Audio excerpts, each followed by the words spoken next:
Educational creativity চ্যানেলে সকলকে স্বাগত। কিছু গুরুত্বপূর্ণ তথ্য আপনাদের সঙ্গে শেয়ার করি, যেটি কন্ট্রাকচুয়াল কর্মী বা রাজ্যের স্থায়ী কর্মচারীদের জন্য খুবই গুরুত্বপূর্ণ।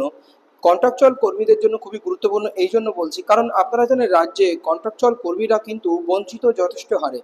এছাড়াও আমরা আরেকটি বিষয় এখানে উত্থাপন করতে পারি যে equal pay equal work contractual কর্মীদের ক্ষেত্রে প্রতিষ্ঠিত হয়েছে। তাহলে এটা যদি প্রতিষ্ঠিত হয়, তো আপনারা জানেন যে এখন সুপ্রিম কোর্টে ইকুয়াল পে এবং ইকুয়াল ওয়ার্ক এটার মধ্যে কিন্তু ডিএ মামলা ইনক্লুডেড হয়েছে, আপনারা জানেন, বা এটা হচ্ছে আপাতত ল পয়েন্টে রয়েছে।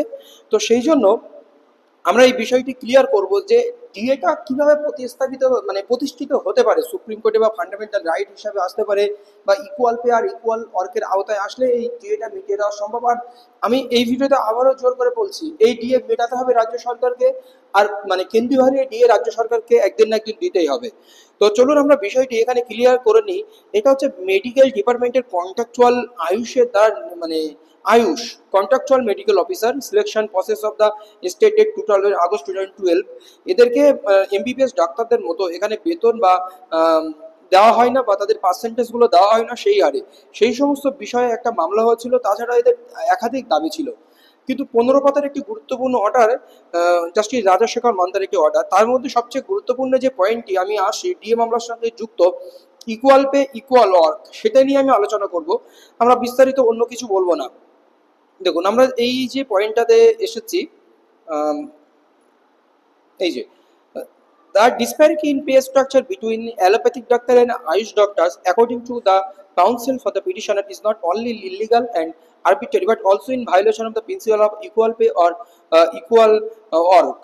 তো ডিসপ্যারিটি স্ট্রাকচার এটা দেওয়া রয়েছে। এবার আমরা এই অর্ডারগুলো যদি প্রথম থেকে শেষ পর্যন্ত দেখি, তো বিভিন্ন জায়গায় এই ইকুয়াল পে ইকুয়াল ওয়ার্কের কথা রয়েছে। এখানে যে কাউন্সিল রয়েছে, সেই কাউন্সিল বিভিন্নভাবে অপোজ করার চেষ্টা করেছে বিভিন্ন অর্ডার কপি দিয়ে, কিন্তু এখানে একাধিক অর্ডার কপি আপনারা দেখতে পাচ্ছেন। কিছু কিছু এই অর্ডার কপির উপরে ভিত্তি করে কিন্তু পিটিশনারদের পক্ষে রায় হয়েছে।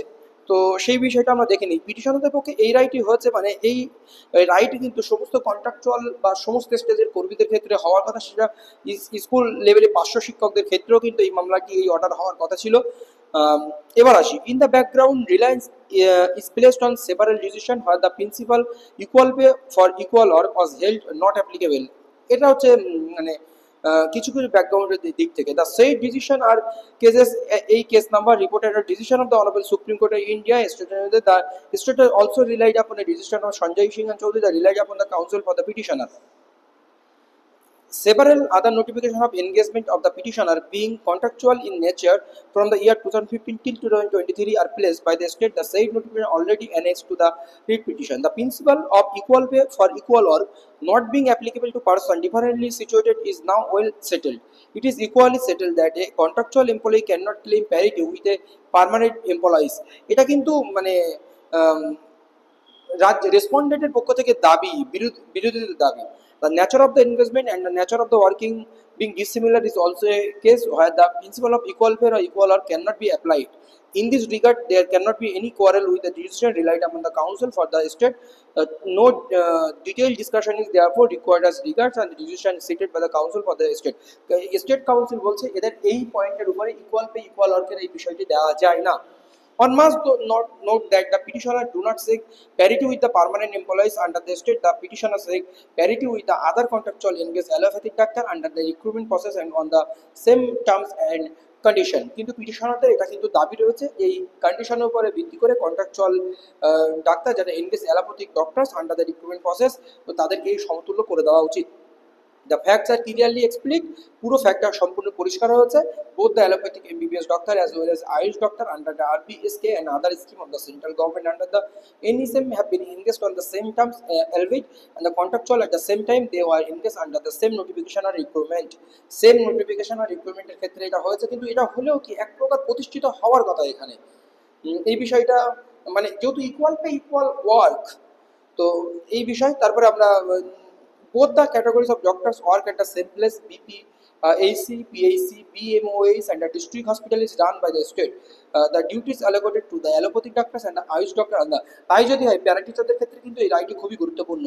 এই দেয়ারফর ক্যান নট বি, কারণ আমাদের পার্মানেন্ট শিক্ষকদের সঙ্গে কিন্তু প্যারা টিচাররা একই সঙ্গে কাজ করছে। Both category of the doctors work at the same place BPHS, PHS, BMS. It is therefore cannot be said the BMMA MBBS doctors come at a different class for that highest doctor. তো এরপরে যে অর্ডারটি এসেছে আমরা বিস্তারিত দেখবো না, just অর্ডারে চলে যাব। সেই অর্ডার কপিতে কি বলা আছে, বিভিন্ন অর্ডারকে রিলাই আপন করা হয়েছে উত্তরাখণ্ড হাইকোর্ট, সেই সমস্তগুলো এখানে কিন্তু লেখা রয়েছে। এইগুলো আমাদের দেখার বিষয় না, কিন্তু বিচারপতি কি অর্ডার দিয়েছেন সেই বিষয়টা আমরা দেখবো এখানে। এখানে north Delhi municipality corporation, Jharkhand হাইকোর্টের একটি অর্ডারের কথা বলা হয়েছে। এরপরে আমরা সবার শেষে চলে আসি। The benefit of the decision in pay of computable allowance to the 6 writ petitioner shall accrue retrospectively from the date of the filing of the writ petition 16 April 2021. All areas payable to the 6 writ petition as directed above shall be paid to them within a period of 4 months from date. আর যেদিন order হয়েছে সেখান থেকে 4 মান্থসের মধ্যে যা দিতে হবে 16 April 2021 থেকে area দিয়ে দিতে হবে। All payment salaries and emoluments henceforth to the petitioner shall be paid at par with all the allopathic MBBS doctors we are contractually engaged along with the petitioner.